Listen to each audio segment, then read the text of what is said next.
The Batteries Included podcast is brought to you with United Chargers and their Grizzly range. The next generation of Grizzly is here. Meet the Grizzly Ultimate, the most powerful AC Level 2 charger for home use. With a maximum current of 80 amps, that's 19.2 kilowatts. Your vehicle could be charged up to twice as fast as a standard Level 2 and up to 15 times faster than a Level 1. And of course, it's Wi-Fi connected, so you can take control of your home charging, view stats, set a charging schedule, take part in demand response programs, and control your charger remotely.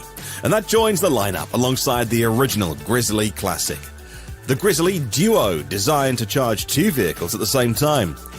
The Grizzly Mini, a portable charging station. And the Grizzly Smart, a revolutionary smart EV charger. Those chargers can adjust the current from 16 amps up to 40 amps, that's 9.6 kilowatts. Plus, the Grizzly Ranger IP67 rated, built in Canada, and with the highest quality materials. You can order yours right now. Go to unitedchargers.com, that's unitedchargers.com.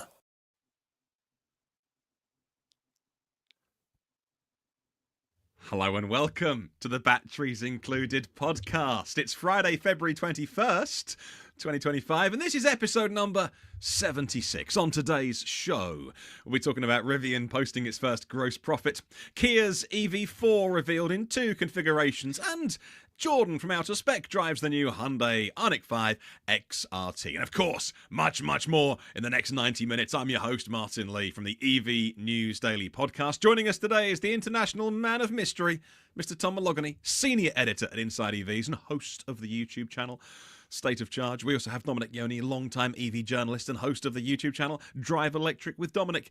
And our special guest today, although keen viewers will notice, not in the stream just yet, Jordan Schaefer joins us from the majestic, practically palatial halls of Outer Spec Studios, where he produces high voltage videos for a number of YouTube channels. Gentlemen, welcome. Dear audience, thank you very much. We're a couple of minutes late getting started, but that's probably my fault. Whereas Super Mario in the comments says, Martin's still sleeping in. I'm 5 hours ahead of these guys, my friend, although I was just in the shower because I didn't shower till 2 o'clock this afternoon because I got kids, and it was one of those mornings. One of those, here's breakfast, kids, and I don't want to eat this, Dad. What else have you got? Kind of mornings. I'm tempted to be like, that's all that's on offer. Like, it's that or nothing. But I'm a walkover, so that I get him something else. Let's talk a little bit about what we've been up to this week in a very busy week. Well, first of all, Tom, last week we saw that your car got hit. Now that you've put together a proper video showing all the damage and talking about the course of action that happens next. It's our worst nightmare for all of us, of course, having our electric vehicles damaged. Fortunately, no humans were, the most important thing. But what's the latest on your poor little Chevy Equinox EV, Tom? Okay, so yeah, there's an update. I did make a video, as you noted last week. I did that as soon as the vehicle was hit. I came home and quick made a video because I was going to be taking it to the shop pretty soon just to get it out of the driveway and get the ball rolling on getting it fixed. And in the video, I do overlook the fact that the rear wheel does not look right.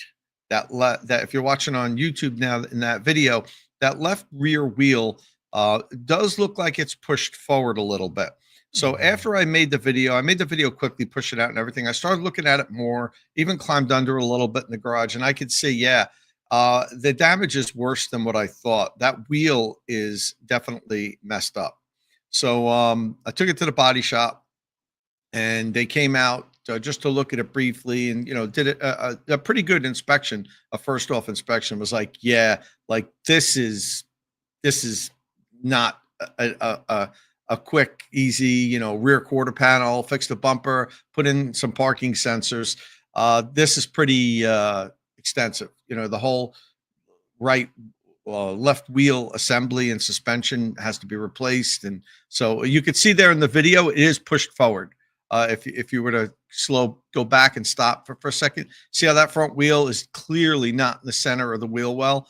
So that's a significant amount of damage there. This is not going to be a cheap fix. And the body shop is concerned about parts availability.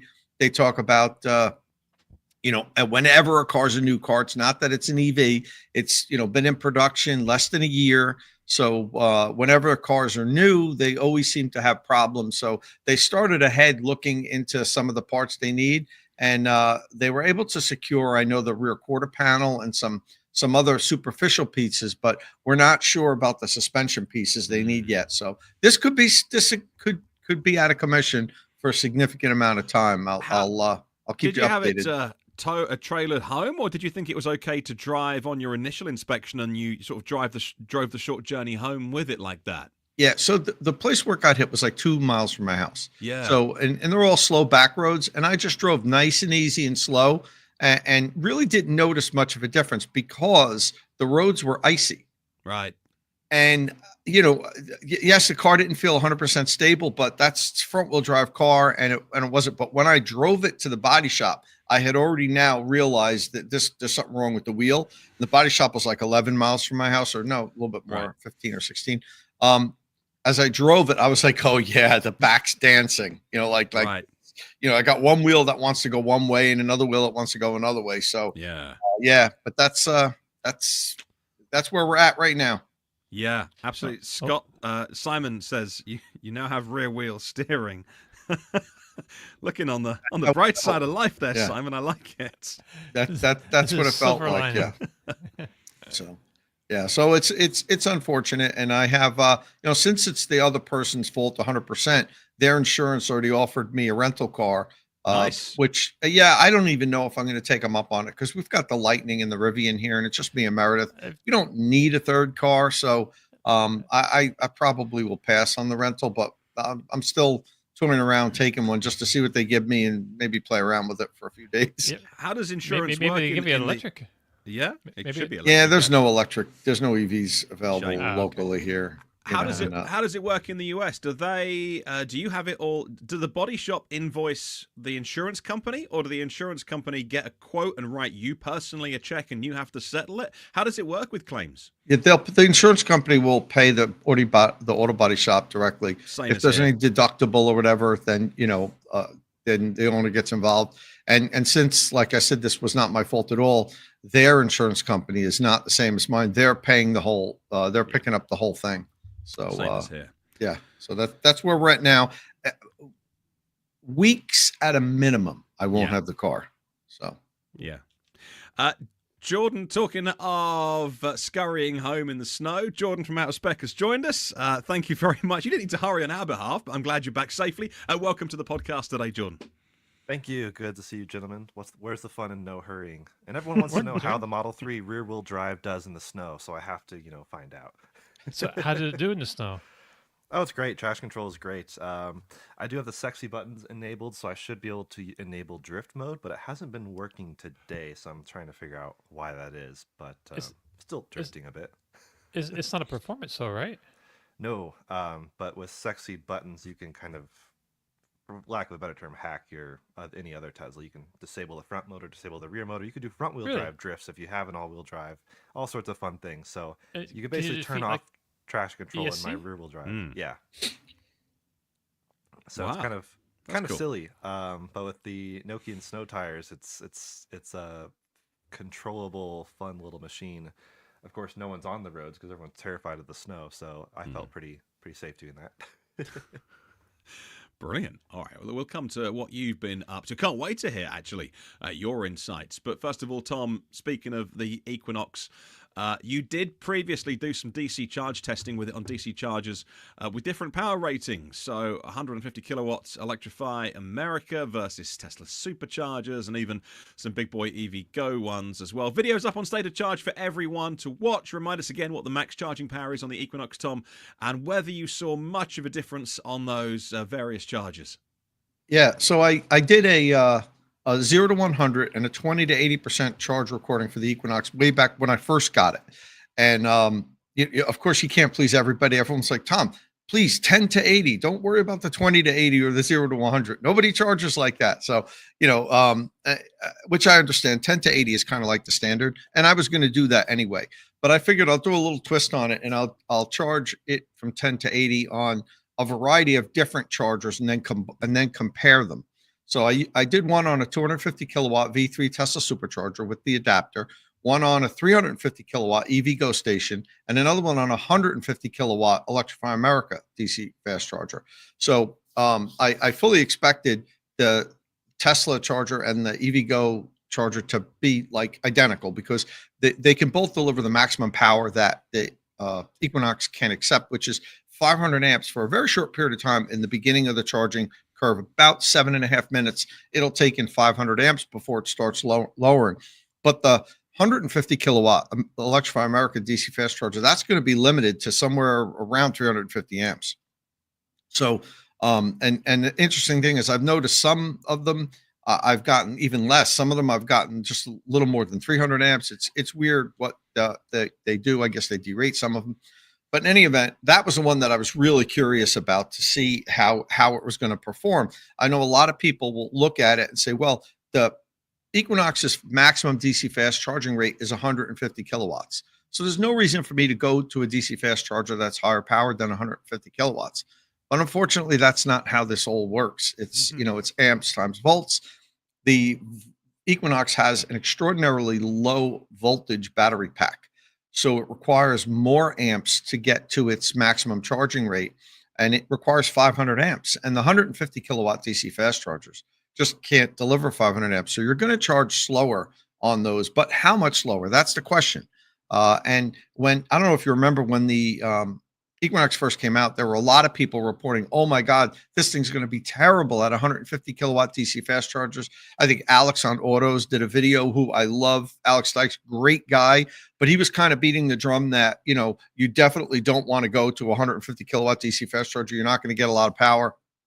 At least that was my interpretation of the video and the charts that he put out. So I compared them all here, and 10 to 80% on the supercharger and the EVgo, as I thought, were virtually identical. They're about 45 seconds apart, but the supercharger actually finished up a little bit quicker because the Equinox derated a little earlier. If you're watching on YouTube now, you see the chart that's up on the screen. The right, perfect timing, right as that circle shows where the EVgo charger derated a couple of minutes sooner than the Tesla supercharger did there. And that's not the charger, that's the car. So they both follow the same pattern, the same charging curve.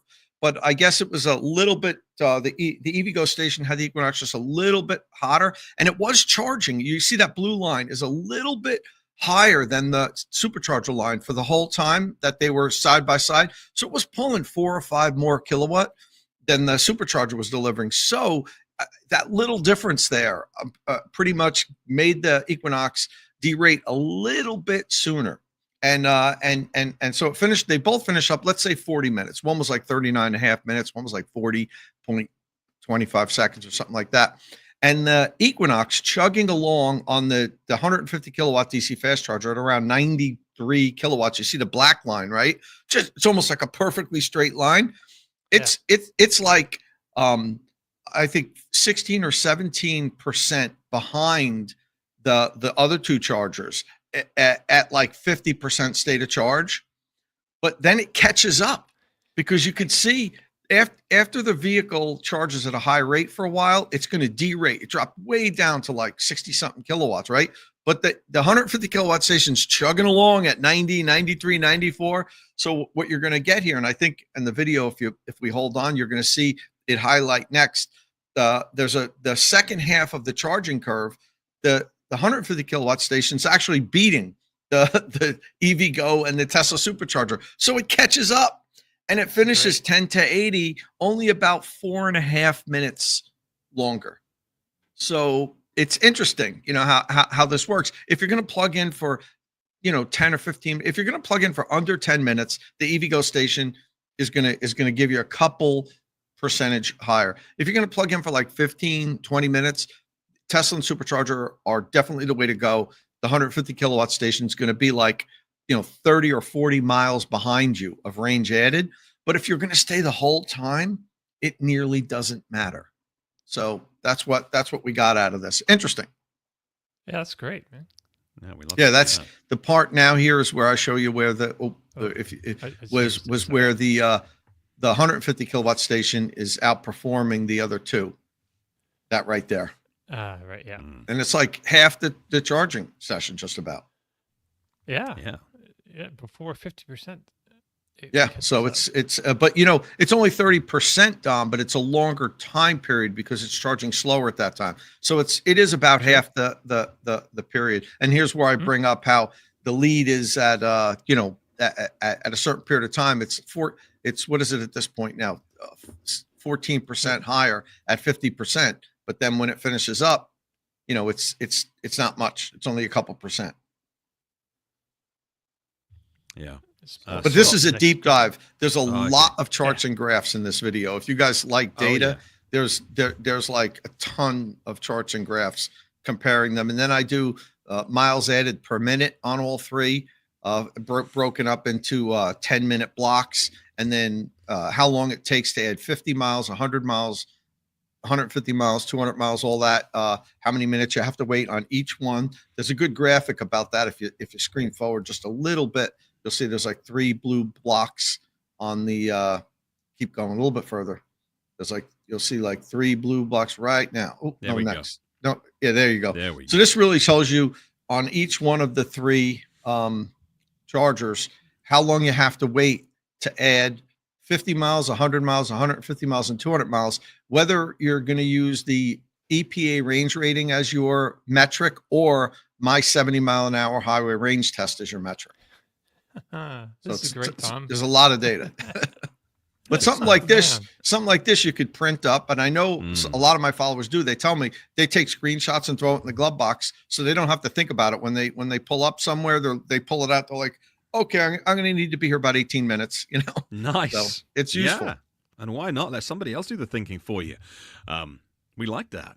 So good stuff. All right. Hey, look, Jordan, let's talk about what you were driving, which is the Hyundai Ioniq 5 XRT. So the vehicle is now rolling out of the factory near Savannah, Georgia. Number of changes, native NACS, of course. I've seen you do a native NACS video on a Ioniq 5 already recently, a couple of weeks ago.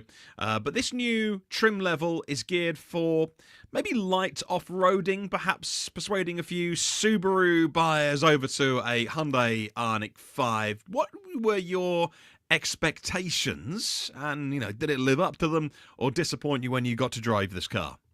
As you could tell by the footage, not entirely disappointing. It was pretty fun. And yeah, I guess I would say soft roading is a good term for what this could do. Of course, a normal Ioniq 5 could do some soft roading. It is funny how many people buy SUVs and never take them off the tarmac. But I had a lot of fun with this video. I had a lot of fun with the car. I came into it thinking, okay, I also drove the Mach-E Rally on a rally circuit. How will this compare? Will this be worse because it is cheaper? But it's just a little bit of a different strategy. Mach-E Rally is like top of the line Mustang Mach-E gone rally with a little bit of a lift, some different wheels and tires and body cladding. This does all that same stuff, minus the underbody shielding for the motors, which is an interesting omission, but maybe because of cost. And this is not the most premium trim. This is kind of like a SEL, more like with added, body cladding and stuff. And even in the ending of the video, I had a Freudian slip calling it a Subaru, because I just glanced at it and saw body cladding, and it's just that's where my head went. Absolutely. So it's really if I had one of these, I'd have a funny custom license plate paying homage to some Subaru. But always interesting to see how they portray these cars when we go drive them. I thought it was going to be pretty ugly. I still think it kind of is, but it's also functional. It's not like added cladding for no specific reason, like just the amount of rock chips already on my Model 3 bumper that would be avoided by having a bumper made of plastic like this. Sure, it looks ugly, but it actually is useful. And I thought it rode great. I mean, a lot of good things to say about it. It is still a good chunk of money. I mean, it is cheaper than the Mach-E Rally, but it is still more expensive than a lot of things. So it's not really the cheapest toy, but I wonder how they'll do in the pre-owned market, as I always do. Who do they want to buy this vehicle then? They would have talked about their target market when you went for the driving day and things like that. And are they going to sell many of these? Who's going to buy one of these? Um, I'm guessing 10 to 20% customers. 20 is actually probably too aggressive. I don't think it's going to sell super well, but I don't see that many Mach-E rallies, but when I do, it really makes my day better. Like it's just cool to see something like that on the road. So I'm hoping these sell well, and I will honestly recommend this to a lot of potential Ioniq 5 buyers because the added slight lift of the suspension, the smaller wheels with the bigger tires, it just rides better. It's more comfortable. Someone did ask about porpoising. I didn't really notice any real porpoising other than the road itself. Well, I guess not really a road. The desert track I was driving on had a lot of bumps, and it did seem like it settled itself really quite well, better than I expected. So I thought it rode pretty well, but there were just sometimes when it was a bit harsh, and that's just partially from I was in my head thinking Mach-E Rally, which of course has that magical Magna Ride suspension. This does not have something like that, but again, it's a bit cheaper. But I like this trend of wheel design, like the kind of Yeah. pixelated, steely looking thing. We of course saw that this week on the Rivian Dune, which we might touch on later. But I'm a big fan of these designed wheels. So, That looks do nice. you know if it with this extra higher suspension and everything, does it take any kind of a range hit? So it is a 10-mile range hit from a comparable all-wheel drive SEL or Limited. So not really very Not bad. much, which was impressive. I was expecting maybe more, but the tires are a bit narrower than like the Limited. Later in the video, I park it next to a Limited and do pull side by side everything, and you can see the improved approach and departure angles. You can see this one's just riding a little bit higher, and you can see how much narrower the tires are. So I thought it was intriguing, but I do wish, being out in the desert, I was like, man, this would be great if this had ventilated seats. Like I would prefer the Limited trim plus all this cladding stuff. I love a glass Right. roof, especially Ioniq 5 does it so well because it has an accordion design that closes it. And a lot of people when they get into a Tesla, they complain about the glass roof being just permanently glass, and what if they want it darker or cutting out some of the sun. Right. So I think I would prefer a glass roof, but we're not really in this age so much where you can customize every single bit of your car, unless you're Porsche. So you can't. So you can't get the XRT with the glass roof at all. No, it's just basically just another trim that really price wise slots between SEL and Limited, and function wise seems to be about that same level too. It was interesting, little Easter egg. The XRT badge in the back is embossed in plastic, and their reasoning was because of just being better for the environment because it's fewer parts, I guess. So kind of interesting. And anything else mechanically? Obviously, this is a little different mechanically than the rest of the Ioniq 5s coming out of Georgia, but of course, native NACS on this, which you've talked about in a previous video when you did that supercharger test. Anything else, mechanically different now that this one made in the US? Not really. It was interesting. This event was, test driving the new refreshed Ioniq 5, but all the other trims don't seem to drive really any different. But it was, they made a huge deal of adding the rear wiper, which a lot of current and previous Ioniq 5 owners have wanted. So that was them adhering to customer demand and wishes, and I used the heck out of it. I was driving a Limited up in the mountains with some rain and even light snow, using the wiper the whole time. I was off-road in the desert, using the wiper the whole time, and I was like, wow, how did people live without this? So that was a great addition. And mechanically, XRT just has the suspension variations, and then technically not so much mechanic, but it has the terrain mode button in the middle lower section of the steering wheel, which adds the dry snow, mud, and sand modes, which unfortunately they didn't have an engineer there to actually explain exactly what they were doing, but they just said optimized for each of those environments. And in each of those modes, it does split power 50-50 exactly, which I extrapolated, okay, so they're cutting power to the rear motor to make them both 75 kilowatt peak instead of having the 75 front, 164 kilowatt rear. So that way it's a bit more predictable and honestly handled really well. A couple of complaints people mentioned is I never tried it with traction control off, which is a fair point. I can't believe I didn't, but that wasn't necessarily the point. we've all driven Ioniq 5s without traction control and had fun. Well, I don't know about everyone, but I've done that and it's been fun. But like the point is seeing how these modes are calibrated for their environments. So I thought it was fun off road, but personally, I would love this for on road too. I don't know about y'all's roads, but in Colorado, also in California where I was driving this, the roads are terrible. Yeah. So this is just like this just has built-in pothole protection, you know. So when you're driving like across off road across that course there, does it feel like you just like, is it like banging like the suspension? Is it like banging and clanging, or does it feel? I know it's not Magna Ride smooth, like it's not a magic carpet, but you don't. Does it feel like you're hurting the thing or? Only in the most aggressive whoopsies, as you call them, like Okay. which I was going way faster than I think most people would, just to push the limits. And there were moments where it felt kind of like, oh, that may have been bump stops, and oh, I may have bottomed out there. Not really sure. But in general, it rode really quite well, and there was little bits of the course that had, a bunch of small rocks that you're kind of driving over, and then other parts that were just pure sand with little rocks hidden in the middle, and I just wasn't really too afraid. Whereas if I had gone out there with the limited probably could still do a lot of it, but the slight bit of ground clearance helped, and also the just having a thinner tire with a bigger wheel. I know it looks good, but I actually don't prefer that route, because then you just have a higher chance of puncture, and also it's a worse ride. Right. Do you know? Speaking of road clearance, do you know what the clearance is on this offhand? I think it was 6.7 inches up from 6.1, or am I? Okay. Yeah, I have my notes here. Okay. Oh, It wasn't no, so over it's 7 inches. it's 7 inches exactly up from Okay. 6.1.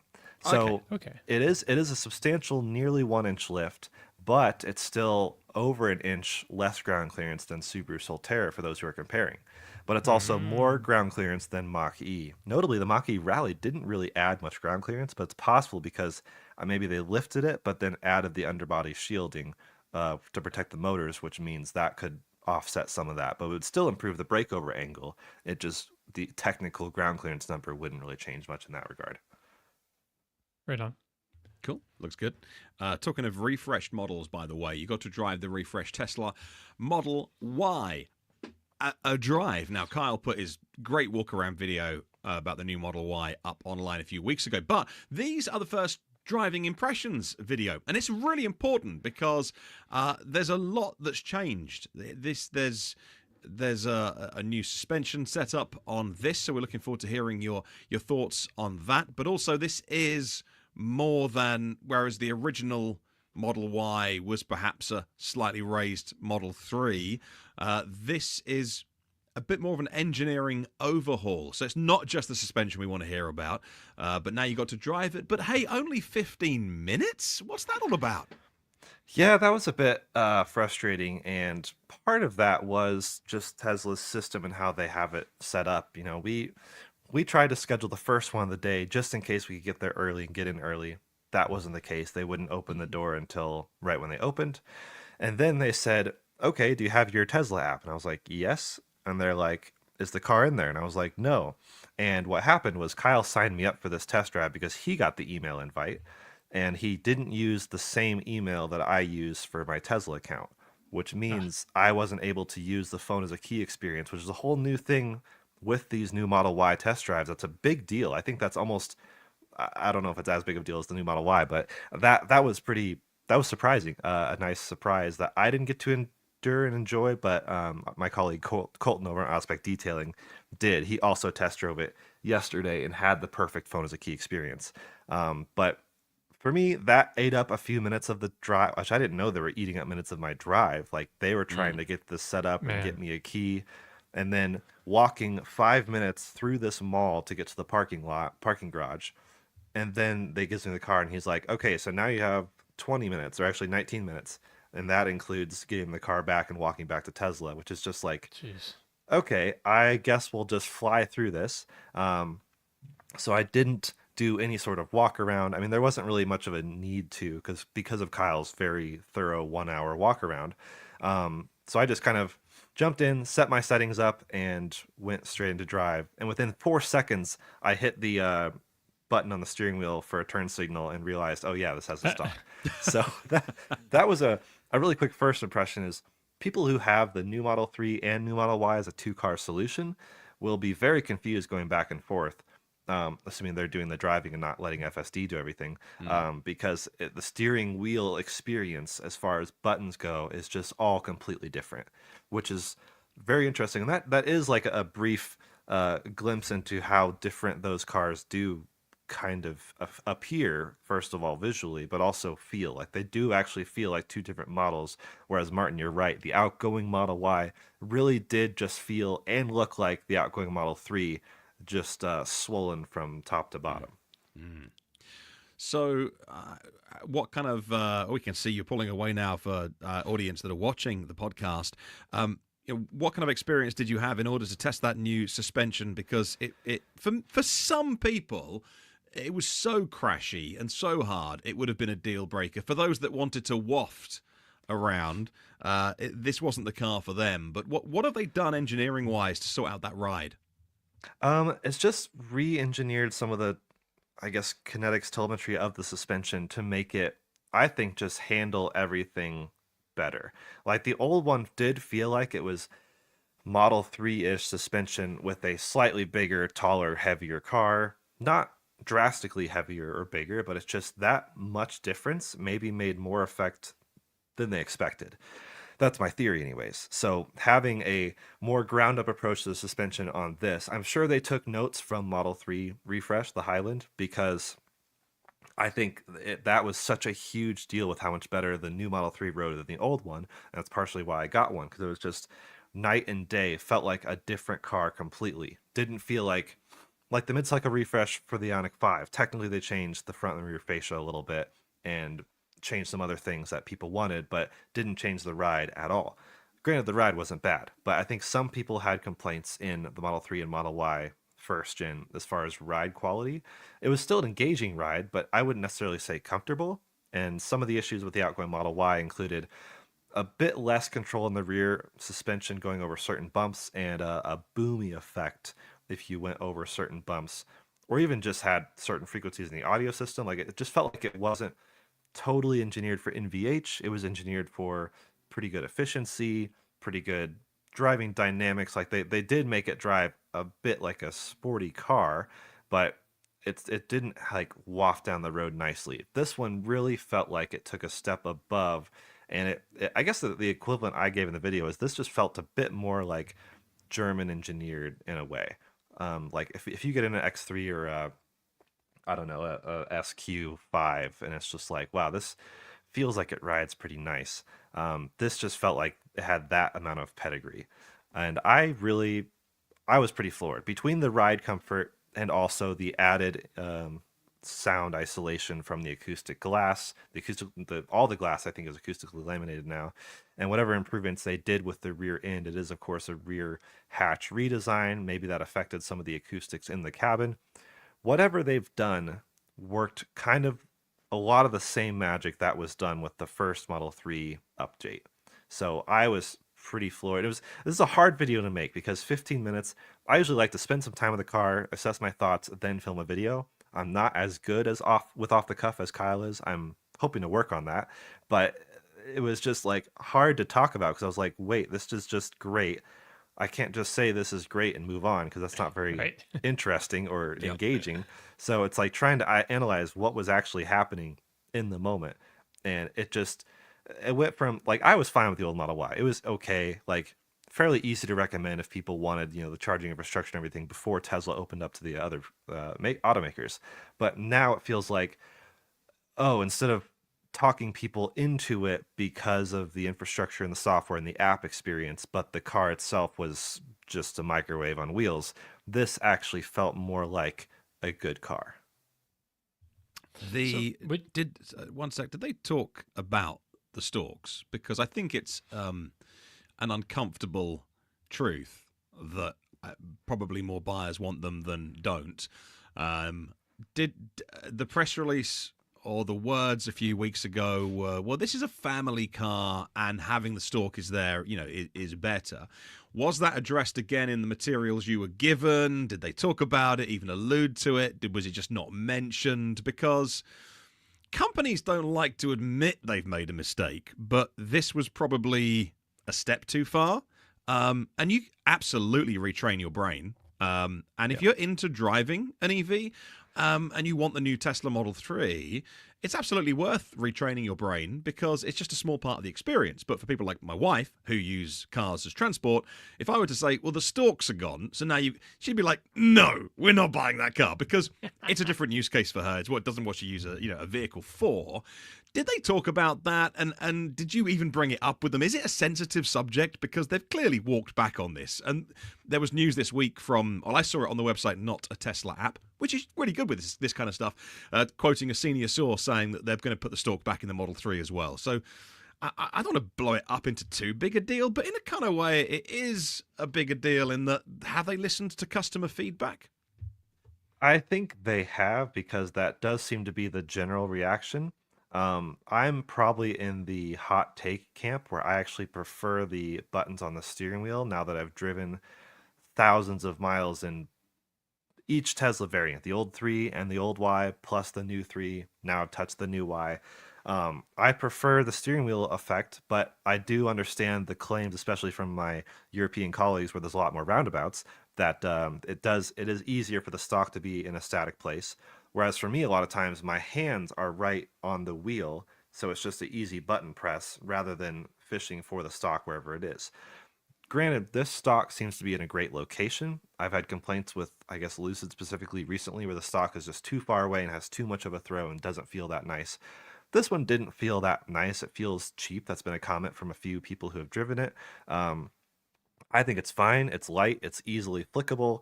And it's different in the approach that it doesn't have the double click situation. So you can't go from, you can't tap it versus do a full pull, and you can't go from left to right.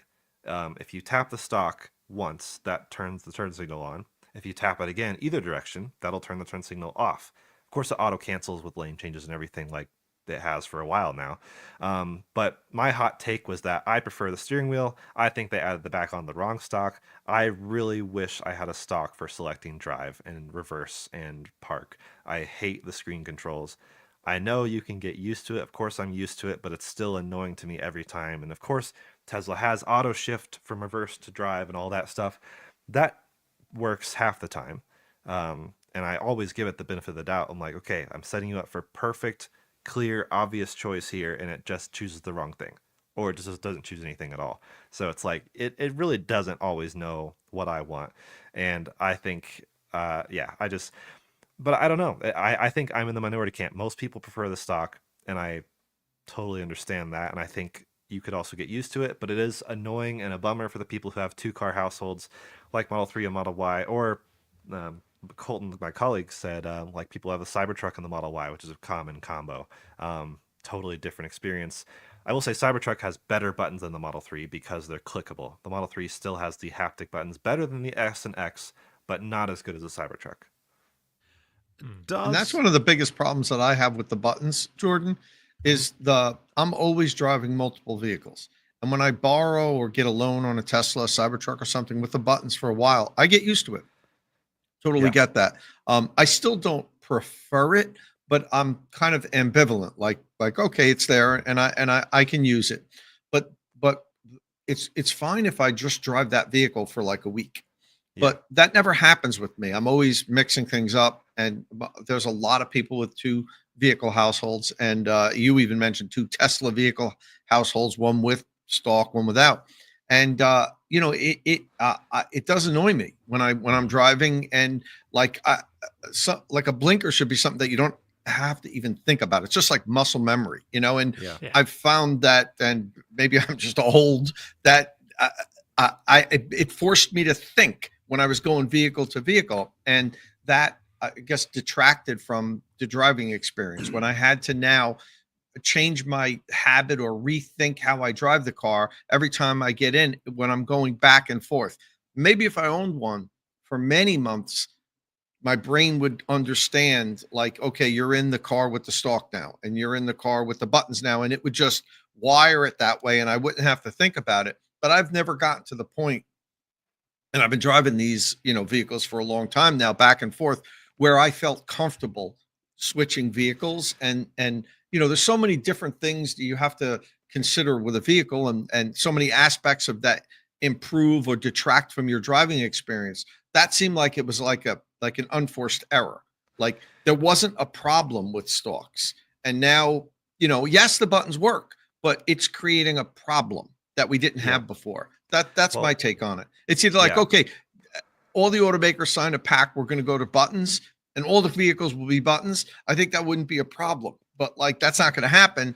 There's always going to be one or the other, and I don't think, at least the way my brain works, in that fraction of a second where I just need to do something quick, like I don't want to have to think like, oh yeah, I'm in this car, press a button or grab the stalk. Yeah, I got quickly used to it because someone pointed out, if you're flipping the blinker up, you're going right, and it's the same strategy on the steering wheel. The up one is right, the bottom one's down. If you're putting the blinker down, then you're going to the left. So that's how I quickly associated memory with it. Cybertruck is objectively a better version, A, because it has better buttons, and B, because it is steer by wire, so you're not having to do the steering wheel over and over again. When the steering wheel is upside down, you're like, okay, where's the buttons now? It's reversed. So that I accept it more on Cybertruck, but I do agree with everyone who's pointing out the roundabout situation. That's frustrating. You should be signaling when you leave a roundabout. It's funny because FSD rarely does that, but I guess a lot of humans rarely do that, and it is trained on humans, so that logic makes sense. But I thought it was fine. I think I just hope they figure out a direction, because people are going to really get confused if, like, whatever next Tesla car comes out, what if they have both stocks back on that, because they realize people are still complaining about the drive selector. And it feels like I akined it to Apple circa 2016 initially, then 2021, when they removed all the ports. They just made everyone go USB-C on their MacBooks, and they're like, this is better. And everyone's like, no, it's not. And then they added all the ports back in. They're like, we're doing this for you because this is what you want. And it's like, okay, you are making the audience happy, but you first made them mad to then make them happy. So very true. Yeah, I hadn't thought, Tom. I hadn't thought about your point about your mental capacity when driving.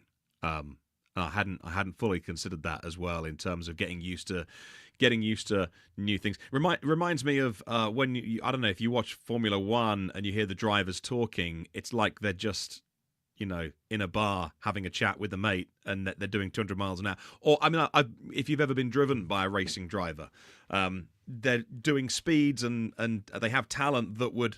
It's far beyond what I could do, but even if I was driving that fast, I'd be like, no one talk.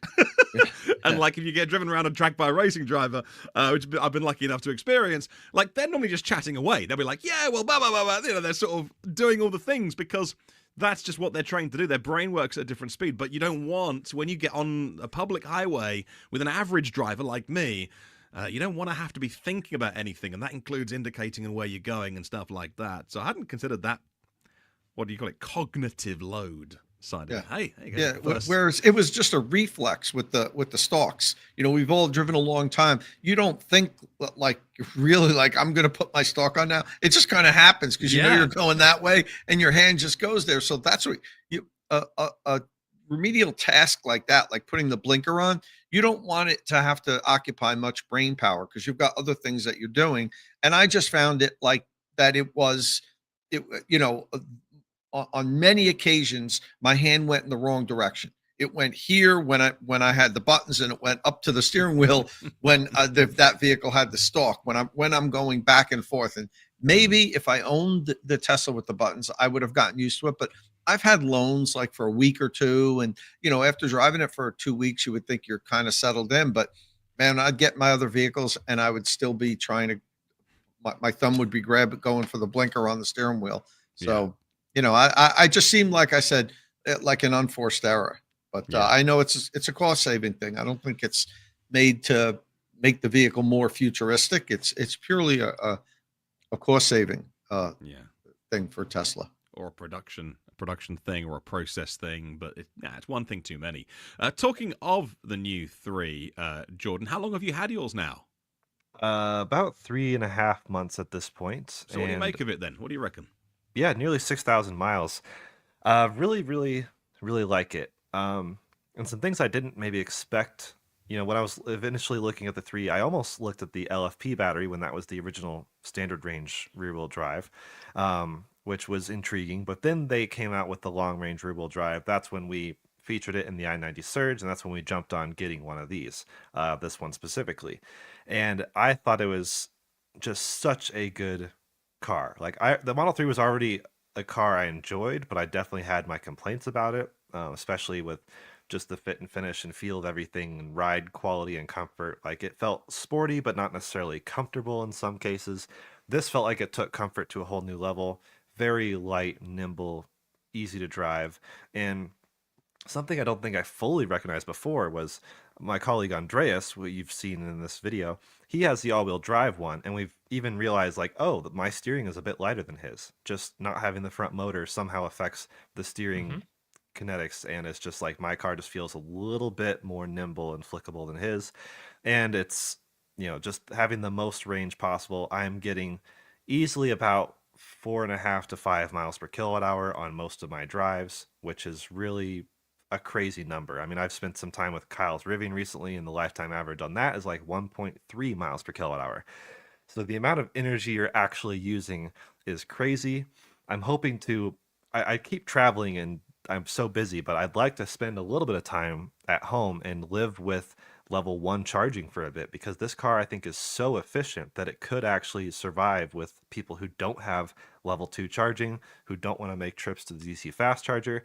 That's a big deal. That's a crowd I really want to look at for solutions and talk about that, because a lot of people don't mention the people who can't get an EV because they don't have a functional way to charge, especially in California where the DC fast chargers seem to have lines.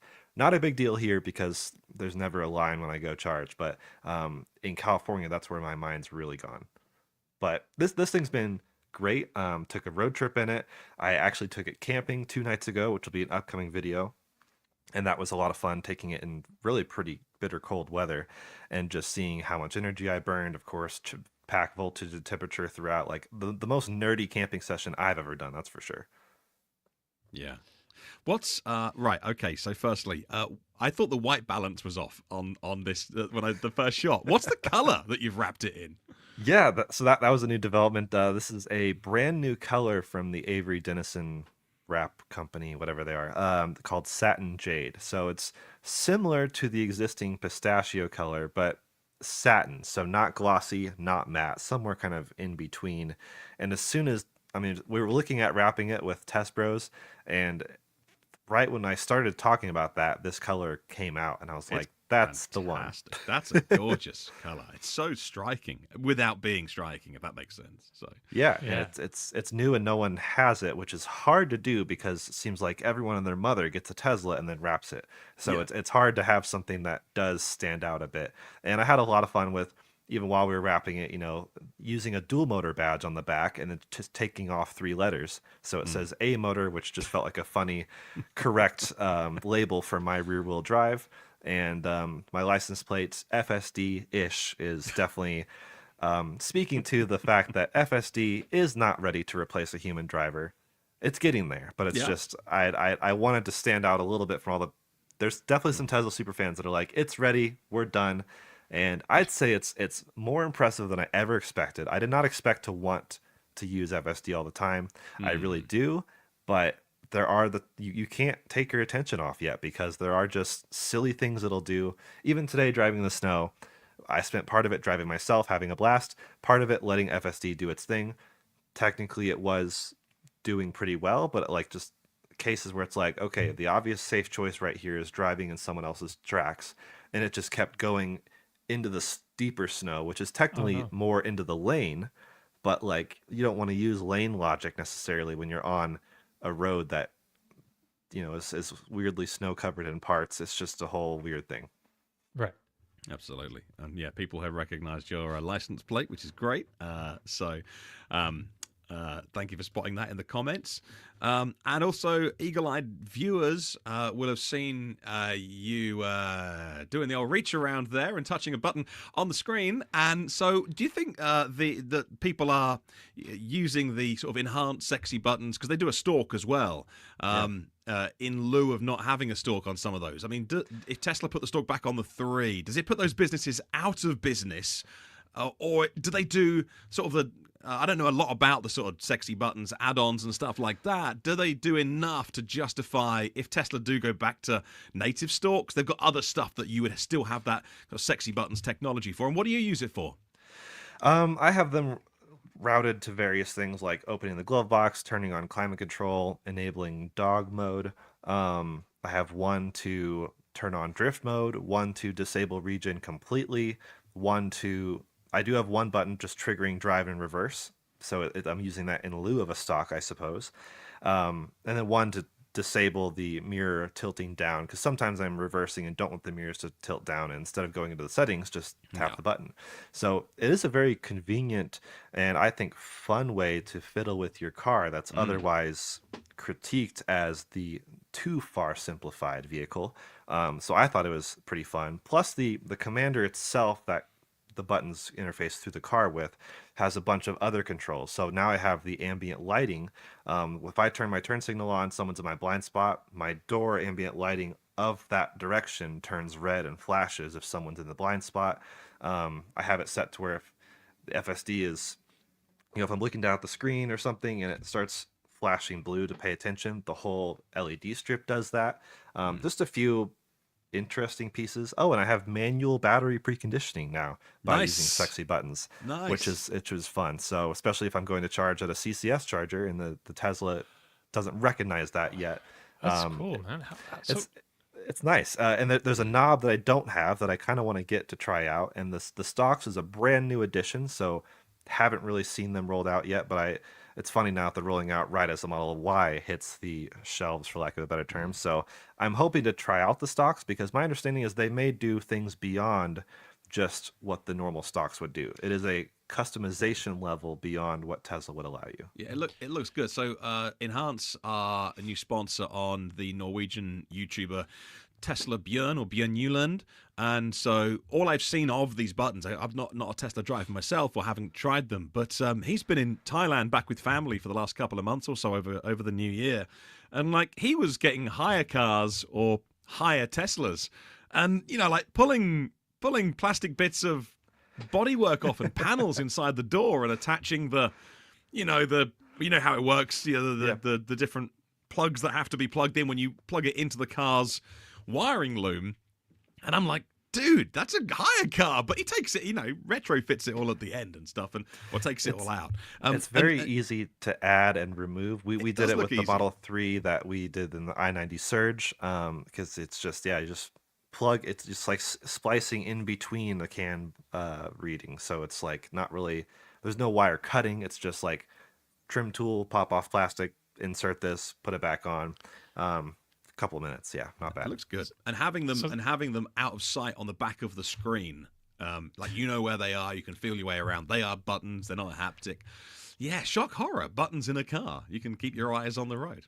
I don't think they're pretty. I don't think they look that great. No, you've got a good location for them. I liked hiding them. There's a lot of photos on their website of people putting them, all over the dash, and technically that could work. I just don't think they look that good for that purpose.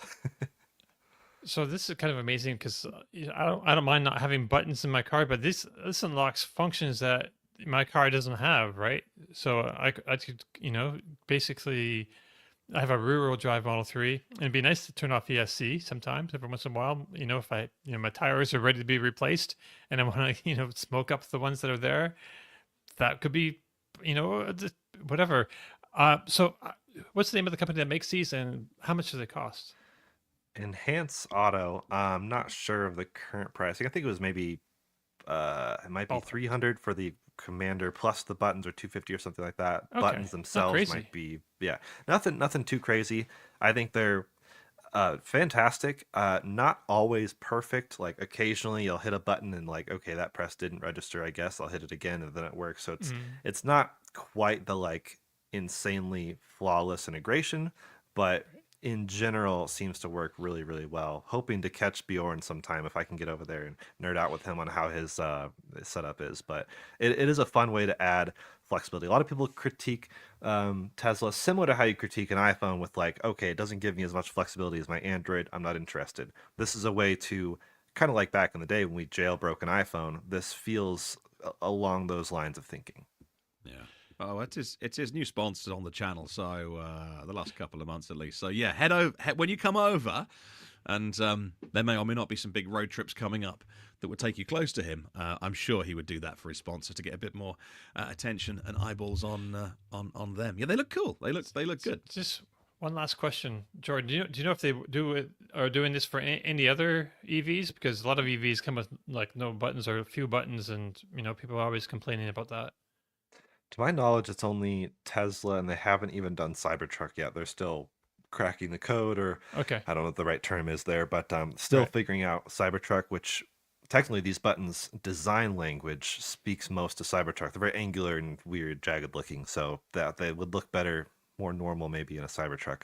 But nothing with other EVs that I know of, but I agree with you. That's something that a lot of people wish would be less of a trend, this whole buttonless situation. And that's something we glossed over, I guess, with the Ioniq 5. They added back in physical buttons for seat heating and ventilation and steering wheel, and people were over the moon about that. So that's an interesting case where an automaker added buttons after removing them, which we haven't really seen much of.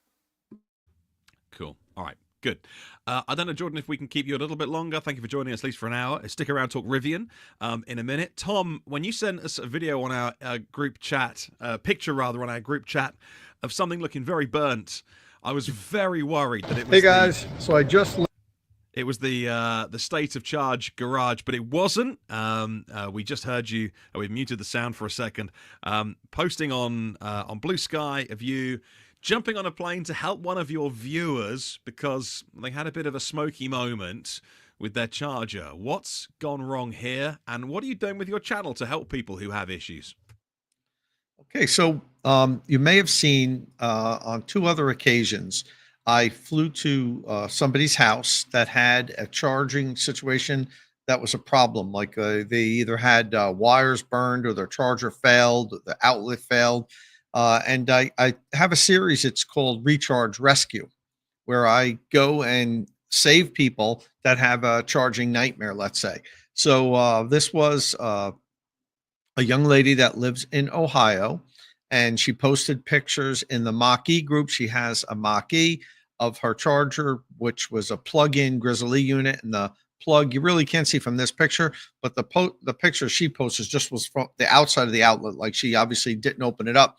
The plug was all melted, the wire was melted, and she was just like, hey, I've got a problem here. What do I really have no idea what to do.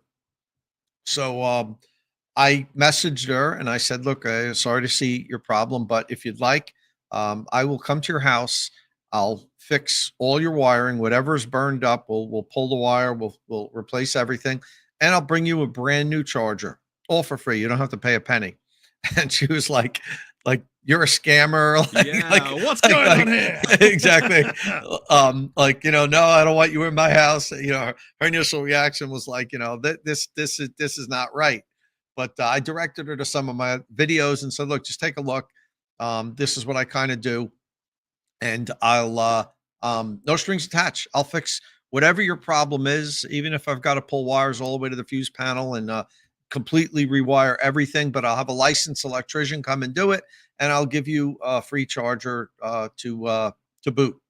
So she agreed to do it, and that was last week. So I try to get it done within 10 days because I know it's difficult when you don't have the ability to charge. And she's a single mom, and she was doing a DC fast charger. She has a 70-mile commute every day.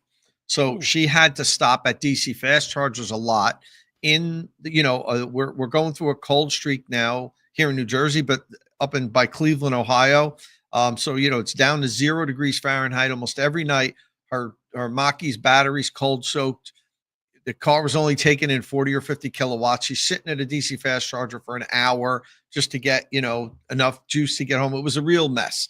So I tried to get going as quickly as I did. And I did it 9 days from the time I emailed her, it was done. So yesterday was the day I flew into Cleveland. I got there at like 6 or 7 in the morning. It was snowing. I thought we were going to skid off the runway. It was not the best conditions to land in, but there were no problems.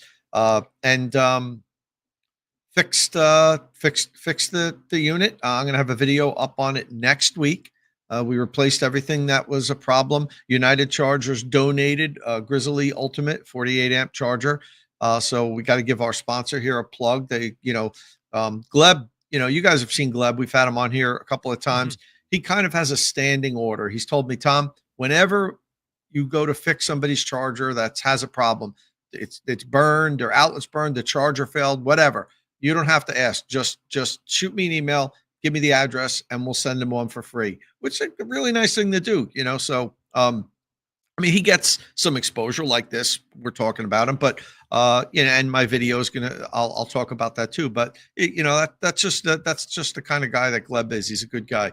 So that video will be up probably in 3 or 4 days, the full start to finish of that video. Oh God, I should show you. Now wait for the video. I brought the outlet home with me. Wow. The one that you saw in that picture. Yeah. So, and it was we'll melted pretty badly. It was just another case of a bad installation. The electrician did a bad job with the install, and on top of it used an inferior outlet. But I found multiple things wrong with the installation, all the way back to the wrong circuit breaker was used in their service panel. So, I mean, there were multiple problems with this installation. She's lucky she didn't have a worse problem. And that's a single mom relying on a professional to do a good job. Yeah.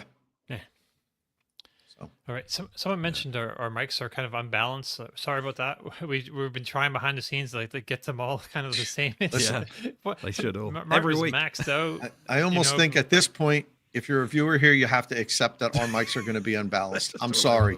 It's just the way it's going to be. It is, yeah. We can never seem to get it right. The other platform's meant to fix it. And YouTube's we meant got to to get on fix that it, other but, platform. I need to figure that out. I'm sorry, guys. That's on me. We're working on it. Hey, now, Dom, I know that you pay attention to not only the EVs, but the EV companies more than most, actually. You quite like talking about sort of the performance behind the vehicles as well and the companies that make the cars. And case in point, yesterday, Rivian revealed their 2024 Q4 financials for the first time, a gross profit of $170 million. Of course, it was a net loss for the fourth quarter of $743 million, but that's a good deal better than the same period last year at a $1.5 billion loss. A huge quarter for the American EV maker. A joint venture deal with Volkswagen, a loan from the government, and both to build a new factory.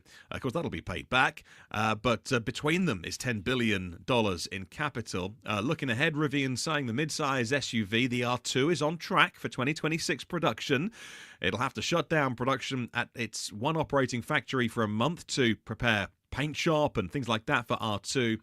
It means its total vehicles manufactured this year will be lower than the 50,000 level that we had in 2024, but they expect to achieve another modest gross profit for the entire year of 2025. RJ on the call talking about hands-free driver assistance coming for the Gen 2 R1 vehicles. Loads of cameras on those and 5 advanced radars and even an eyes-off version next year as well. So software has always been very, very strong with Rivian. The ADAS systems are being developed. It's one of the reasons why Volkswagen want to do that joint venture with them as well. Dom, I know you paid a lot of attention to it this week. What did you make of Rivian's results and what they talked about?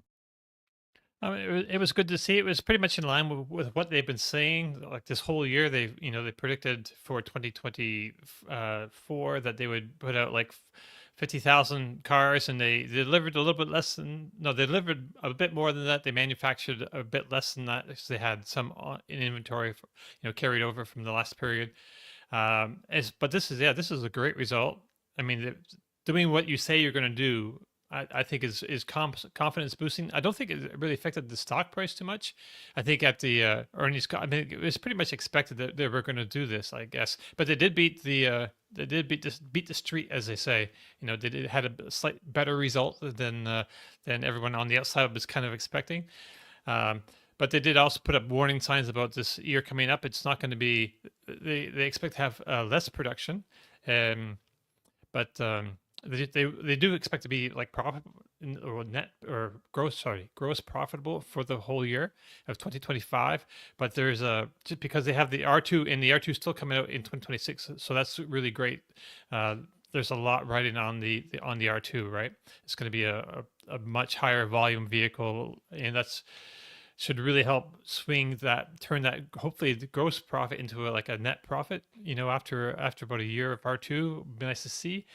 But right, but the warning is that this year in 2025, for about a month in the second half of the year, they're going to have to shut the whole normal factor down, which is the only factor they have at the moment. They're building another one in Georgia, but that's waiting on the money. Well, it's a little more complicated than that, but yeah. So they're going to have to shut the normal factory down to set up the paint plant, the paint shop they have at normal. So it'll take cars, the R2 lines, and all the other lines will feed into. They have to shut down all the production in order to kind of do this for whatever reason. So so production is going to be a little bit lower, but they're doing they've been very successful in their cost cutting, and they expect to have again a gross profit again for all of 2025, which is really great. I mean, that's a huge differences, and it really make a difference. I think in the last year, people were saying they lose $30,000 on every vehicle they make. How maybe they need to stop making vehicles, because the more you make, the more in debt you go. But that's not really how that metric works. So I'm not sure what the number is now for how much money they lose per vehicle. Maybe it's 10,000 or something, but that number is getting better, and it should, if everything keeps going smoothly, unless there's some, big force majeure, as I say in the financial industry. Things are looking really good for it. And this ADAS thing, though, kind of took everyone and me by surprise. I didn't really expect eyes off in 2026, like hands off in 2025, which I hate that hands off expression. I don't really think you should take your hands off even on cars that are hands off, because sometimes I've had cars like they're great hands off for a couple of days, and then all of a sudden it wanted to just take me into the other lane, like the oncoming lane. Anyway, that aside, eyes off, it just, I don't know. I don't really have confidence that they're going to be able to do eyes off. I mean, ADAS is hard. That kind of level of ADAS is hard. And like Stellantis is thinking about doing that. They announced this week that they also have an ADAS level. They say level 3, I think, hands off, eyes off system coming. At least up to at speeds up to like 35 miles an hour. So similar to what Mercedes is doing in California. They have a hands off, eyes off system, but only up to certain speeds and only on certain highways. Anyway, it's a big ask to get that kind of ADAS system going. So they do say they have like 5 advanced radars and lots of cameras. So I don't know. But Jordan, do you have any thoughts on you spent a lot of time. You know what the current ADAS system is like in the Rivian. Yeah, it's good when it works, but the real limitation is the pre-mapping requirement on highways, because a lot of construction zones can really throw that off. There's been theories of maybe there was related to satellite connectivity as well to get the mapping data, but I've had consistent like trucks just turning it off for me because it couldn't get the mapping figured out on areas where it had perfect connectivity, like 4 full bars of LTE. So I don't think it's a connectivity thing. I think it's just a limitation of pre-mapping. I see that with a lot of cars I test in our ADAS testing. So I'm excited that they have said that they'll be not reduced to pre-mapped highways by the end of the year. Though also the hands-free, I'm excited to see. I mean, as you said, you want to be cautious with that, but that does show progress. Eyes off will be the fact that they're where they are now, and then saying eyes off next year feels like a bit of a stretch, but I guess we'll see. I'm personally really excited for R2 and R3 and R3X. It's such a bummer that those are not releasing this year, because I think New Model Y is coming out. It's a huge deal. It's a insanely good car, but there's a lot of reasons people don't want to touch Tesla right now, and I'd like to see better alternatives. There's a lot of other cars I would never consider over Tesla because I have such a heavyweight a need on really good software and app connectivity, and a lot of other cars struggle with that. Rivian notably doesn't. It has a great app, great software, and R1 is still too expensive. A lot of the comments have made this comment. It's an expensive vehicle. It's a great vehicle, but it's a lot of money. So R2 can't come soon enough. Even my girlfriend is looking at EV after her 4Runner is, well, not really done. It's a newer 4Runner, but she's been experiencing some EVs alongside me, and she has her eyes on maybe R2. So we'll have to see how that rolls out, when it rolls out. What will the issues be, if anything? I mean, interestingly, I think early R1s were really quite good. Some later R1s had some more issues, which is the reverse of what we usually see, at least the ones I've experienced. So I'm hoping they have everything sorted. We still have our complaints with Rivian software, the ADAS, but if that's all figured out with R2, which really does feel second gen, then I'm beyond excited.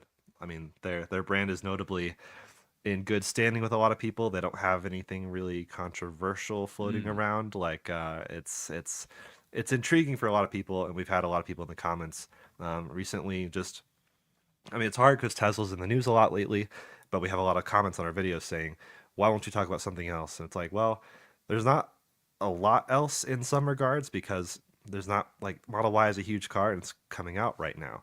Rivian is notably entering what feels like a quieter year. There's no new vehicles launching this year. Maybe they'll announce something new, but that feels a bit ahead of the curve because they haven't rolled out R2 or R3 or R3X. So it feels like they'd be piling on this already theoretical list at this point, because until it comes out, it kind of is theoretical. So I'm curious to see what else Rivian does this year besides the Dune announcement this week, which was underwhelming for a lot of people. Oh, okay. So yeah, they had this new edition of the tri-motor R1 vehicles called Dune. It gives you the regular 329 miles of EPA, 2.9 seconds 0 to 60, a new Dune colour with a dark out package, different wheels, all-terrain package that includes some underbody shielding, new interior, and recovery boards to help you out of a truck stuck situation. Just check I said the right thing there. Yeah. And not going to get in trouble. And for the same price as the regular tri-motor. Which is lots of money. It's 106,000 US for the R1S, 99,900 for the R1T. It's a limited release, so if you want it, be quick. But I don't know, Tom, you put your money where your mouth is, as it were, and spent your money on a Rivian. Is this enough to tempt you out and update yourself to a Gen 2? I don't live too close enough to deserts or beaches to go driving on. The beaches here in New Jersey you're not allowed to drive on them, so it's not really doing it for me. I think it's a cool vehicle. I like that Rivian's doing this, like, small run of this, I guess, but I would imagine it's not going to be a widely option vehicle. Like, a lot of people aren't going to get these. It's cool. It's a good variant, but not really going to tempt me. Yeah, I think I love, like I said, these wheels. I love this wheel design. I like light colored wheels. I don't think they'll sell well because they show dirt, but I think they look incredibly cool. And if you do keep your car clean, it's a clean look. And this color looks fantastic. I got to check this out in the showroom here in Denver at the Rivian Space, and I'm a huge fan. I'm maybe surprised that it's limited to 1,000, but maybe after that initial run of this edition is done, maybe they'll just add these things to the configurator, because I do think people will love these wheels. They look great in both colors.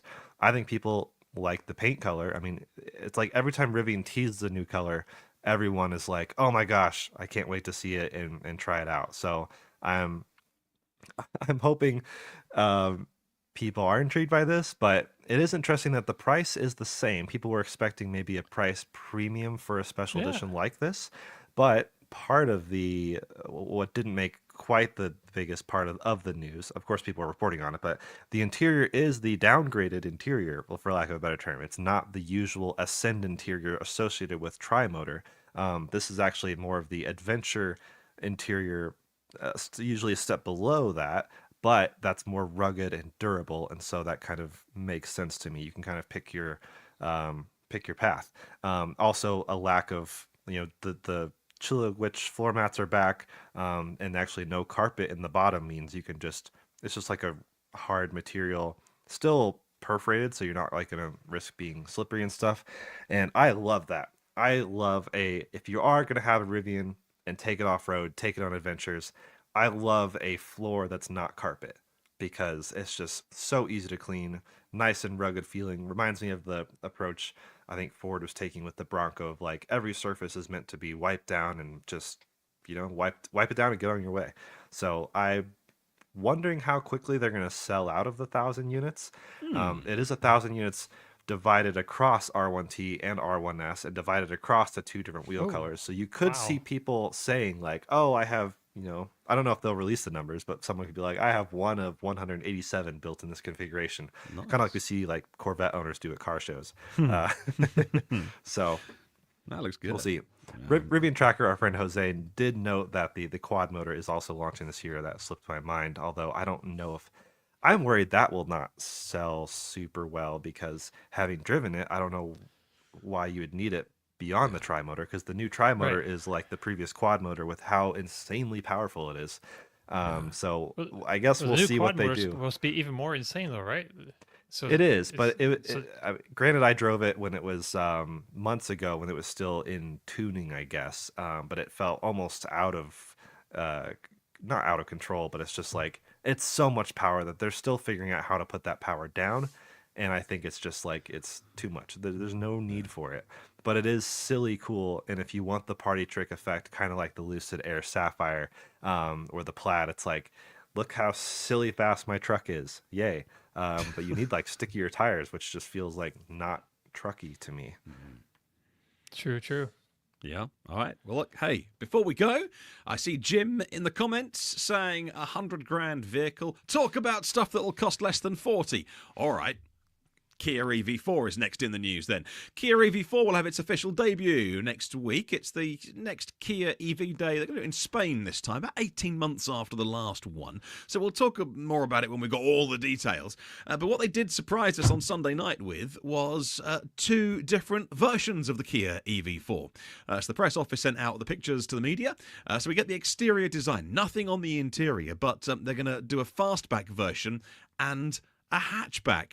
But the fastback is slightly longer. It's a bit more extended, and so maybe a bit more boot space. I don't know. And then the hatchback is only going to be sold, I think, for the UK market and the EU market now. For our YouTube viewers and the audience watching, we've got a picture on screen right now of, we're just flicking between them. So the darker grey one is the hatchback, and then that lighter silver colour is the fastback. So it physically is a longer vehicle, but they're not going to sell the fastback, as far as I know, in Europe, because we'll want that form factor of the hatchback. So very interesting. Otherwise, the wheelbase is the same, everything else is the same, but they've actually styled... because obviously the rear is going to be entirely different. It's a different shape.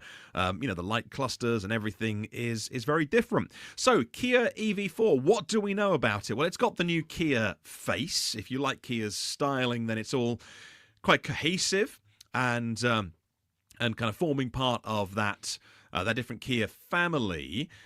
It's going to be unveiled officially alongside the PV5. That's an electric van for cargo or passengers. So watch out ID Buzz, because PV5 is coming. We saw it at CES, and it looks pretty good. Not much has changed from the pictures that we saw of that, but maybe the van won't come to the US. Maybe that's a European, South Korean vehicle. But either way, we'll get more details next week at Kia's EV Day. But this is really interesting, because everything that's EV6 and upwards is 800-volt EGMP architecture. And then this, so, 2, 3, 4...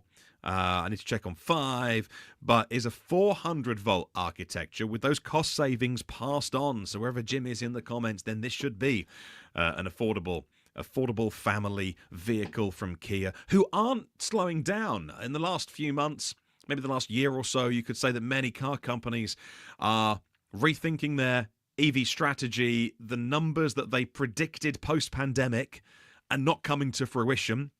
Some of them are more vocal in terms of wanting regulations changed. The Euro CO2 emissions kicked in this year, which could lead to fines if you don't make either more efficient combustion cars, that's an option, or more plug-in hybrids. Although the European Union are going back this year and looking at I think it's called the utility. Someone in the comments will know. Utility score, the utility something. Anyway, it's how the regulators over here decide how much of a plug-in hybrid should be seen as being charged. And it turns out that a lot of people that have them as company cars never plug them in because they're not paying for the fuel anyway, and it's their home electricity bill. So they're going to redo all that, which the car makers hate as well, because it'll mean that plug-in hybrids get a much lower efficiency score, much higher CO2 score, but that's going to be done this year. So that's good news for the, to be more real world. But whereas Kia, Hyundai, Genesis are not slowing down. They're not lobbying. They're not campaigning to give us a break, let us off the rules. We're going to make more extended range EVs. They're just going full steam ahead with these, and they look really good. I think they have said some things like, well, we are going to focus on making sure we've got a hybrid for those that aren't ready. But not vehicles like this, by the way. So this is very exciting. Launch next week, 27th, is it, Dom? Something like that in Spain. So we'll see more details. Yeah, next Thursday, I believe. Yeah, so just before the show, we'll be talking about these things, and we'll have some details on these vehicles next week.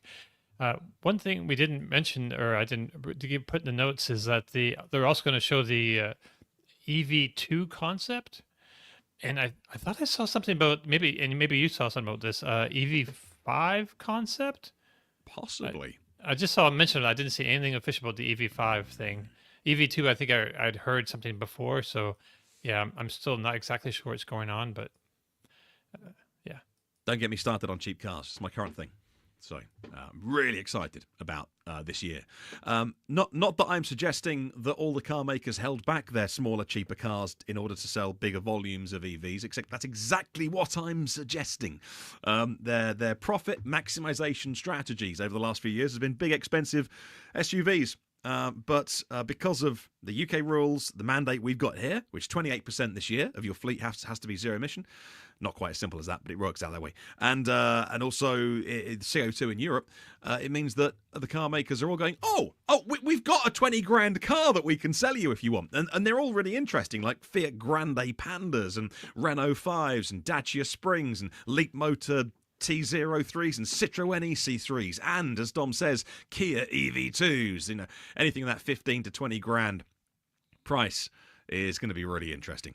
Use case, my friend, use case. They're not going to do 300-400 miles, or they'll do a bigger battery version like the EV3 does, a small battery, big battery version, just to get that entry level price, that headline, that poster, that social media advert that says, from 22 grand. But then you can always go up the specs and up the batteries and stuff. So that's great. And the Koreans are at the heart of this. Where's Ford over here? Ford's always been about affordable cars. The Fiesta, even the little Puma as well, wasn't always massively expensive, but all we've got is the Explorer, which is not what you would call an Explorer, and the Capri, which is not what we call a Capri, because it's a VW ID.5, and they're all really expensive. So and the cheaper Fords are just not there, so they're being left out of the party a bit. But VW are coming as well with ID.2s and ID.2X, which they announced this week as well. So just call it a Polo VW, please.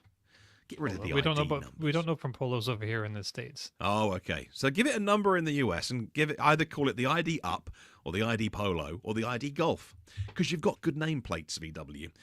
Don't ruin it with the silly numbers. What should we talk about before we go? No Tesla Cybertruck, because I get the feeling that we've done too much Tesla today. But it had its NHTSA 5-star rating. They crashed the heck out of those, and they're really, really safe. People say, when they launch the Cybertruck, there'll be death traps. This isn't pedestrian safety tests. They're to come. Good luck. Maybe Maybe if they do them in Europe. I'm not sure if they're going to sell in Europe. Are they No, they won't sell selling them in here. Europe? I wouldn't pass them. But actually, if you're inside one, it's a very, very safe place to be. All the different impact tests and stuff. Look, by the way, if you have never read one of these reports, grab yourself, a stiff drink and, sit down in a comfy chair, because there's so many photos and they publish everything, the seat angles, and you can tell I went through it this week and I was like, wow, this is extensive. Cybertruck did exceptionally well. I think it was, a sliver away from being completely 5 stars across the board, which is very good news. Which is great. What else happened this week before we go? Oh, Rolls-Royce. Yeah. Announced So a speaking new of portable cars, Right. Yeah. black badge Spectre, the car that, if you have to ask the price, you can't afford it, my friends. This could be $500,000 when it goes on sale, but no one ever specs a base version. Is there even a base version of this? What they've done is added a load more power, another almost 100 horsepower. They've redone the throttle mapping. It'll do 0 to 60 in about 4 seconds, and it's a boat.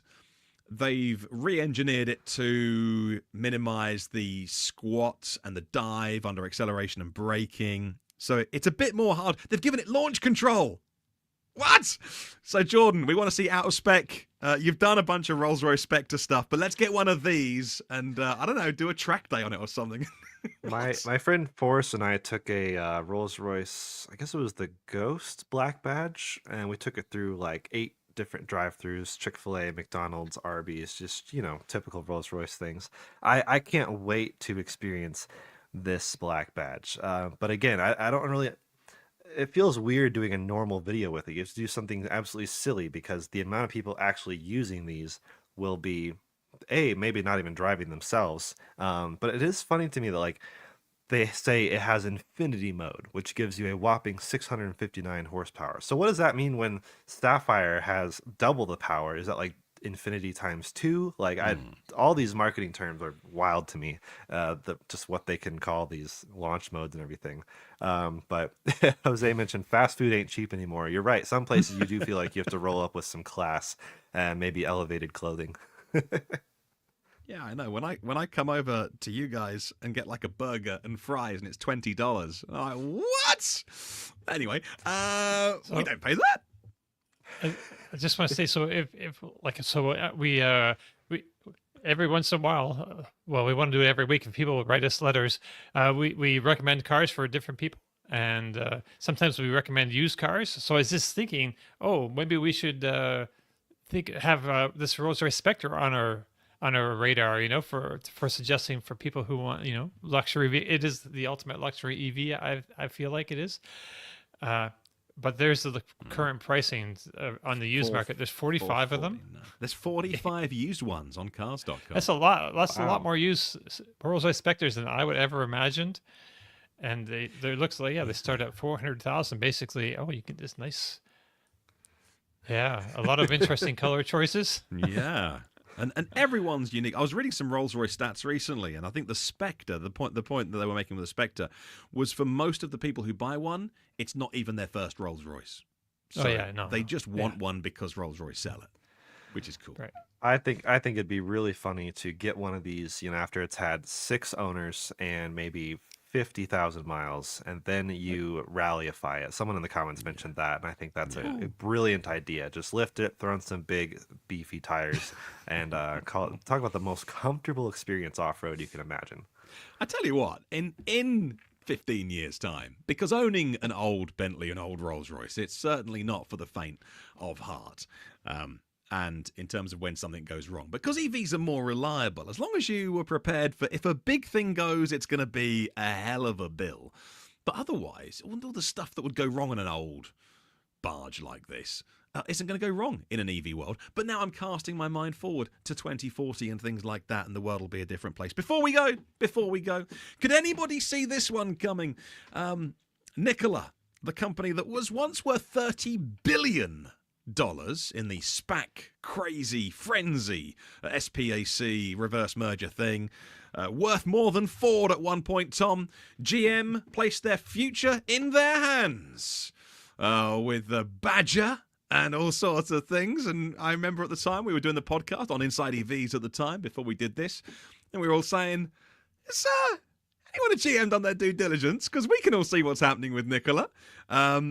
We all said the quiet bit out loud, but no one told GM. Hey, fast forward, and this week Nikola went bankrupt, filed for protection. Trevor Milton is not behind bars. Trevor Milton was found guilty in 2022, I think it was.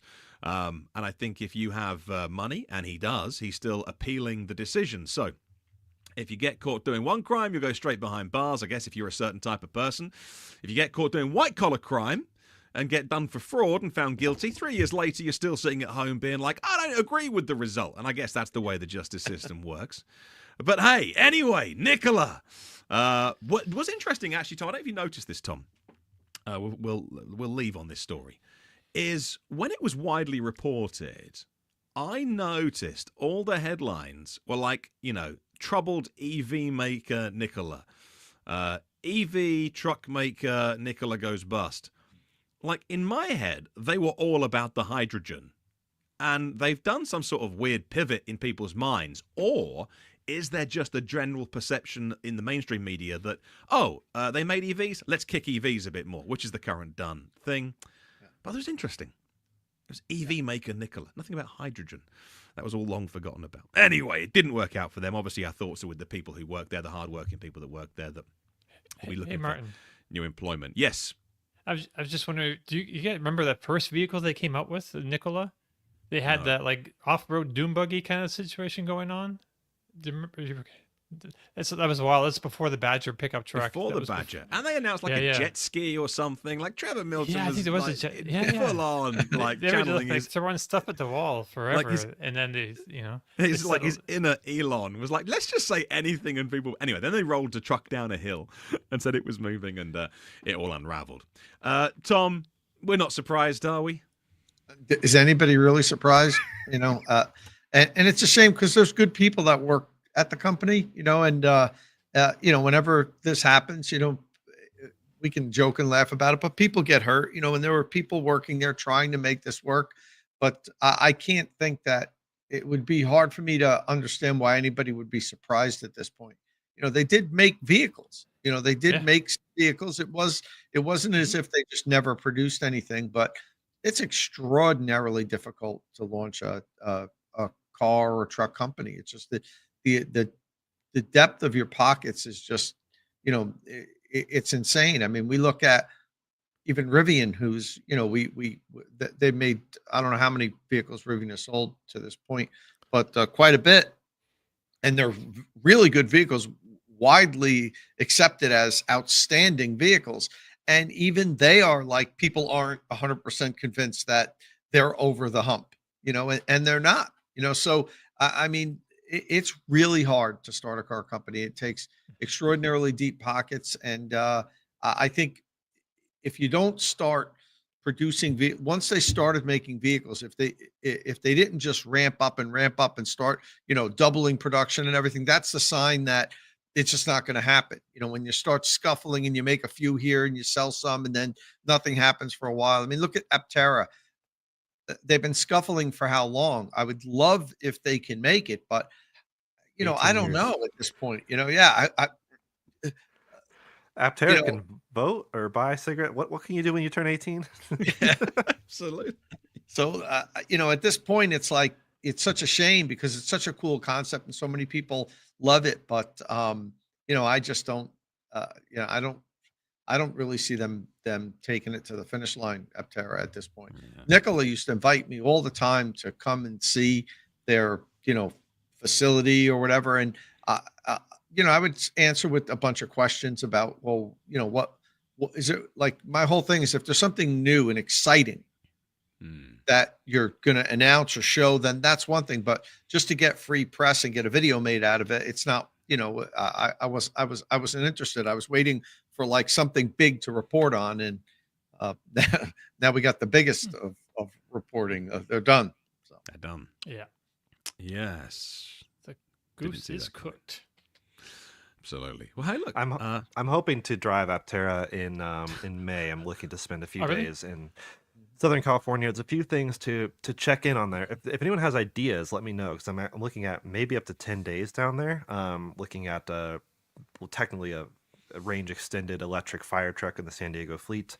Aptera, of course, is there, and they wanted me to drive it in CES, and well, they said I couldn't drive it. They wanted me to ride along, and I was like, no, I have to drive it. I have to see a car that feels ready-ish, and they keep making YouTube videos. They did a YouTube video last week on their UI, which is intriguing, looks okay, but then a lot of comments are very, very critical, rightly so, because there's a lot of things missing in it, and like maybe they're not getting the point. I don't know. I would love for them to succeed. I like small, efficient vehicles, hence why I'm trying to get over 5 miles per kilowatt hour in my Tesla. But Aptera would be really interesting, but I don't have my hopes super high. But there's other things down there. I think the island of Catalina has a RAV4 EV fleet that they use to maintain it, so I want to go check those out. So if anyone in the comments has ideas, have we talked to them for a while, Michael, over there at EV West? Michael Bream? I haven't. I think he's been quiet. I mentioned they got to be doing something. They were always so super busy for the longest time. It'd be nice to just give them a ring anyway while you're down there. Yeah, we have featured Aptera with an interview with the founders on the podcast. Maybe it was under Batteries Included, maybe in our previous guys, but we occasionally get comments from people saying, "Oh, why aren't you behind them?" Like, well, we've given them more airtime than most startups, and I think it's fair to say we all want them to win. Yeah, like Nikola was so outrageous nonsense that we just called it out. And Fisker were like, well, here's our first car, but here's our next 25 cars, and we're making them in right-hand drive. And we were like, look, slow down. Let's get the Ocean right, because it's not right. And then that all blew up. Whereas Aptera are like, we have this idea that we've had for a really long time, and we'd really like to make it. And they're nice people, and we just want to make it. And they're not wanting to change the world and make tons of, like, here's our next thing. And they've sort of ridden the PR wave a bit with, the sort of NACS socket and stuff and what have you, just to get attention. And I get all that, but like, we'd like them to win. We'd like them to bring the vehicle to market. Scott, thank you so much. You can support the show like Scott's done today with a super sticker. Thank you, Scott, my friend. That's really kind of you. Help us get the show on the air. You can watch the YouTube version. Watch some ads. You can even listen to the audio version. A couple of ads, I'm sure, floating around that. All helps to get this podcast on the air. And, of course, if you want to, you can always go put a Grizzly charger on your wall. And that would ultimately help support this podcast as well, as they are a fine sponsor of what we do. But I think we're done. Oh, Grizzly. Oh, yeah. Grizzly. Right. I think we're done. Tune in next time when we hopefully hear from Kyle about the Ioniq 9. That's why he's absent today. He's on a flight back from Korea. And I am very excited. I, of course, went to the Ioniq 9 kind of before it was really unveiled. Got to film a walk around of that, but no driving back then. Yeah. And the software didn't even fully function. It was a bit rough around the edges, but a very intriguing vehicle. Felt sort of like EV9 Gen 2, which of course EV9 will get a refresh. That should bring it up to par with Ioniq 9. But I'm very excited to see how his road tripping and videos and stuff in Korea turns out. So that should be around the corner here. Yeah, so EV9 GT was launched in Korea this week with the 99. I forgot to put that in the notes. I meant to do that. The hot version of that. But of course, the Ioniq 9, which is, again, it's not a cookie cutter. It is the 3-row version, but Hyundai. But it's a bigger battery and it's different. So we'll look forward to what Carl says. And I think it's actually it was probably a press drive, Jordan, but I think it's actually on sale, isn't it? It's actually in customers' hands as well in Korea. That wouldn't surprise me. And we have weird rollout strategy with EGMP cars, it seems. I mean, notably, the local Hyundai dealer had Hyundai Ioniq 5 2025 for me to play around with and drive and charge, and you saw that charging video I did compared to the Model 3, and that was weeks before the actual official press drive, when there's an embargo of all things to like hide driving impressions. So it was super weird that you could just go to the dealer and literally buy one before the press got their hands on it to make video content about. It's a very interesting thing. We saw that with EV9, so it just seems like they're beating the actual media teams to getting these cars out, which is very different from a lot of other manufacturers. Well, there we go. Thank you for joining us. As always, Jordan, really appreciate it and your input. Anytime. this week. That's the end of our show. If you have any questions or comments, leave them on the YouTube version of the show. Best place to put them. And then we can, we'll see them. We can reply to them. You can get in touch. Whilst you're there, if you hit the thumbs up version button on that YouTube version of the show, it helps spread the word to other people in that little thing down the right-hand side that says you might also like. And they get our faces, which is lovely for someone who's never heard of us. But it helps spread the word. And if you hit subscribe and the bell icon, you will never miss a show. Thank you very much for joining us, and we'll see you all again very soon. Hey, Dom, say ciao. Ciao.